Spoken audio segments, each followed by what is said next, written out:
Wow, I'm telling you, the winter meetings are now, okay, and they're virtual. JT Realmuto and the Philadelphia Phillies agree on a 3-year contract for $45 million guaranteed. There are incentives in there. It looks like maybe 5 a year with a chance to get to $60 million over the course of that contract. Robert Murray, part of the mix here with the money. Ken Rosenthal and Matt Gelb were first breaking the story that they were close. Of course, Trevor, this is the chain of reaction. We have Kyle, then we have Steve Cohen staying up all night and signing Bo, and then the Phillies are like, oh crap, that little Bo affair that we had for 5 minutes talking to him and saying maybe not JT, well, that's done. He doesn't like us. We're back to JT, and they sign him really quickly. That's how it works. The top guy on the board goes, the dominoes fall the fastest. And sometimes when the second guy goes, like in Alex Bregman's case, or arguably third or whatever, it gets the first guy moving a little bit more. So we needed one to fall. We got it. Now we've got 4 guys signing in a matter of days. I love this deal too. JT is just a rock solid, in worst case scenario, a rock solid catcher. He is a veteran, a student of the game. Pitchers love throwing to him. He's got the core of pitchers they have. They're all love throwing to him. So, this is right up the alley. That's what he deserves to be paid. He's got his big contract that he just lived out. He's a very wealthy person, and he's in a place that he seemingly really likes to be. So, that wouldn't surprise me one bit. Very like Kyle Schwarber, just wants to play this thing out and play it out at a place that he likes to be. So, he's getting up there in age, but he's one of the most athletic catchers that I've seen and that I had the pleasure to play against. He's still up there in the athletic catcher category, even being older than most of the other guys. So you just can't go wrong there. Yeah, the bat's resting a little bit, but they're counting on their core guys to be the big run producers as is anyways. He's not going to hurt you. He puts good ABs together and he stays healthy and he stays on the field. So I like this deal. I like the escalators just in case he does produce at an even higher level. But if it ain't broke, don't fix it. And that's what it took to get him. And it seems like a pretty modest deal, not going to really hurt him too much. So I love it. Happy for JT and I'm happy for Phillies fans. I think that's a piece that you get peace of mind knowing that you got a guy who knows what he's doing back there and knows the crew that's going to be throwing the ball to him. Is everybody scared now? They're just running the same team back. The Phillies didn't make any changes. They were so terrible winning all their games last year in the regular season and then getting beat by the Dodgers. They're running the same team back. I'm going to go ahead and be on the other side of it. They're hungry. I think these guys have been texting and calling each other the whole offseason.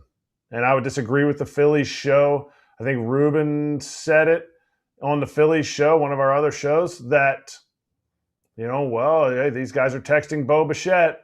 They might be, undercutting their other buddy, JT Realmuto. I think JT may have taken a little bit less if Bo signed there. Then they had a little extra cash. I think from what I heard, it was 2 years, 18 a year, which would have put him at 36. Let's stretch it out, give him $9 more million. He wasn't going to get 3 years at 18 a year. So he got 3 years at 45. So it's 15 a year. It's an $8 million pay cut that he got from last year.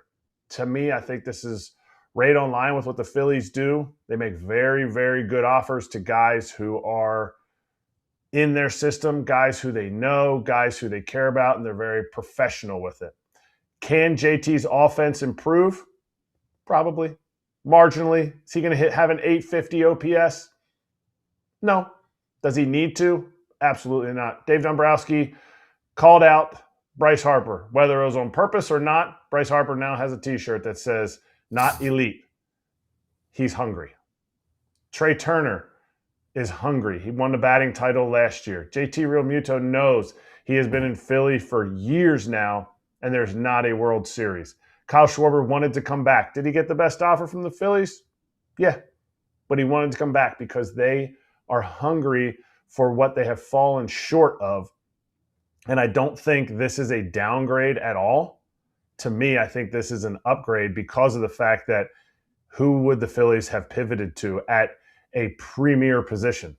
Would they have pivoted to Jonah Heim, Victor Caratini, both big league catchers, but not to the level of JT, the familiarity with the pitchers, which most of the pitchers are coming back, and the familiarity with the fact that he comes up with big hits. He's not going to be the stalwart. He's not going to be the aircraft carrier in your lineup, but he's part of a lineup that works well together. And in my opinion, this is kind of it was a basic signing that has large ramifications. He's more valuable to the Phillies than anyone else, and he's definitely a valuable player, but Totally. it was hard to see another team emerge with money like this. I mean, we never heard about it. And you know what's funny? His agent, who is now out of the agency game and works for Buster Posey with the Giants, Jeff Berry, I believe mentioned how last time around it was frustrating for him, both with JT and with Hader. He was like, I never got anything else, even in the same ballpark, right? Nobody even made a real offer. I know for Hader, and I'm pretty sure he said that for JT as well. It's not that there wasn't interest, but teams were like, oh, if you're playing in this level, then you should sign with Philly. We're not there. So it's not to knock JT. It's just that it appeared as if this was the spot. And this is how his free agency played out last time around. So I'll pose this question to you, Trevor, because I pose it to Erik all the time. Did you feel like the Phillies needed to mix it up more than they did this offseason? Are you okay with the way that they've been running things out there? It's not like they've done nothing, right? There's some tweaks here. Matt Strahm is out. Who did they replace him with? Was that Brad Keller? Brad Keller is in. Adolis Garcia is in. Max Kepler is out and now busted for roids. But Trevor, what do you think about the way that the Phillies are putting out this year's squad? Obviously, Kyle Schwarber returns. Been a big disappointment the last couple of postseasons. I think they're a little bit. I think they're a little bit on the fence here, and I think this was a decision that it was talked about a lot this offseason, especially right after they got eliminated. That is it time to blow it up and go a different direction with our core, or should we stick with this or try to run it back one more year, because that was just one of those didn't execute when we had the opportunity, because as Kratz said, like they had a great regular season. Like it's not like they fell off there. It was just they didn't get the job done against the team that eventually won the World Series that everyone says is a super team. So like if we're only going off of that series and then we're going to make huge wholesale changes, you got to be certain that you can move the pieces and that there's free agents out there that you can start building a core and you have another crop of young guys coming in. And I think the timing's not quite right for that. And then as Schwarber's kind of, I think market developed and they were able to grab him, that's when the decision got locked in. They're like, okay, let's try to run this back. And this might be the last year because, you know, we only have Zach Wheeler for so much longer. But we also, you know, we have Christopher Sanchez, who's very quickly become the ace. You know, he got him for a while. So it's like it's this weird like liminal space between knowing what we are. We know what we have, and we know that it can win a division, and that can get us in a good position to go on a run in the playoffs. So maybe we just go for that again and see what happens. But I think that if this happens again and there's an early bounce from the play, actually, to be honest, if there's no World Series, frankly, even if they win the World Series, it'll probably, no matter what, after this year, I think wholesale changes will start to be made in a big way. Now we'll see what happens with the Stott the Bohms situation, like the back end of the batting average or the batting order and such. But like for them to go back and do it again, I think it's a conscious decision. This isn't lack of like, oh, we couldn't get anybody. I think they're okay doing it. And I don't necessarily disagree with it either. I think that it's worth another shot. They were a very good team. They were one of the most complete teams, I thought, all season last year. And though some guys have gone, Regis Suarez is gone, and we don't know what we're going to get out of Nola and those things. There's some more question marks than there were. They're still a very deep team. They're still a very complete team. And I think they filled in some of their holes with some potential comeback candidates who could be a big deal. I think Adolis Garcia could potentially be like, he could go off. He could have one of those years where he's just amazing. He could do a Teoscar type thing. I mean, he hasn't in a couple of years, but he could. It's possible. And if that completely changes the complexion. So I think they put themselves in a position with high ceilings where a couple of things work out. We're singing a different tune, and they still have their core of rock solid veteran guys who all like being there. And I think that was just where that decision came from and how it came together. Now that we saw it all play out, Kratz, and you watch many, many Phillies games and you know this team, Do you think they would have been better off if they landed Bo? I mean, there was a chance that Steve Cohen didn't pull the all-nighter and say, okay, we'll give you the bag. And then he was going to be a Philly probably today. 7 years, 200. That was one of the reports that he asked for. Phillies were like, cool, we're down. And they have, some long-term money coming off the books that they'll be able to kind of balance things out better. It didn't happen. So do you think Bo Bichette to the Phillies in 2026 would have made them better than Bohm and Realmuto on that team? In 2026? Just Yeah, 26.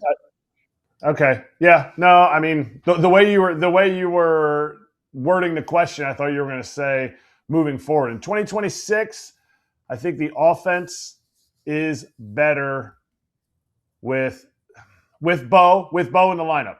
The issue is I don't think the team is better without JT. I don't think you can find me unless they could figure out how to trade for an Adley Rutschman, which I get it. He's had down years. I don't see how I don't think Bo makes enough of a upgrade over Bohm that it mitigates what JT brings to this team. I have a tough time believing that he picks up enough of the value to losing Bohm, which he has to out-hit, which he'll do for sure. I mean, Bohm does a great job of driving runs in, just like Bo does a great job of driving runs in. But behind the dish is such an important piece. The part that I thought you were going to lean to was, does it make them better going forward? To me, I think this JT contract, it's ironic, it's 3 years. To me, that's the Phillies window. And maybe I'm a player, so maybe the window's only 2 years. I think the window is 3 years. Trey Turner, in 3 years, will be 35 years old. JT will be done at the end of his 3 years. It could go up with all the extensions and everything that could happen with that contract. Bryce Schwarber will be 37 in 3 years. Bryce Harper will be 36 in 3 years. It's ironic that this is the last guy they sign in this, and 3 years.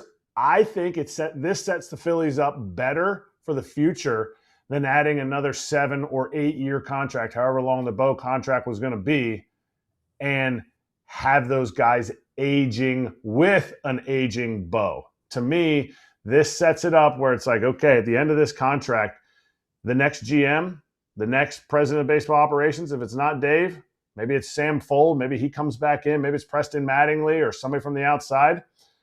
That's when they have to realize that this window is most likely shut because of the age of everybody, because Trey and Bryce are not going to be able to DH. So they still have to be out there on the field because Schwarber's still in for 2 more years after this 3-year JT Realmuto deal is done. Hey, they might not have the deepest farm system, but I do like some of the guys that are coming through and that are just about ready to cook. Aiden Miller infield, Justin Crawford outfield, Andrew Painter on the mound. I mean, you tell me if I'm missing any others that you think are going to be potential impact in 2026. All 3 of those guys can be impact in 2026 for the Phillies. Yes. I'm going to say 2 will. I mean, Trevor's the pitcher, but when I watch Andrew Painter throw, yes, he didn't have command last year, but his athleticism and the fact that he's able to contain his frame in such a small window, I think after Tommy John coming back from it, I think he's going to regain that command because of his athleticism, the speed that he comes down the mound, and how controlled he is in such a large frame. And I think he's going to be impact, and I think Justin Crawford is going to be impact. And I think without signing Bo, it gives them a lane to allow Aiden Miller a little bit more seasoning in the minor leagues, but also anything happens to Stott, anything happens to Trey, anything happens to Bohm, bang, Aiden Miller's ready for that.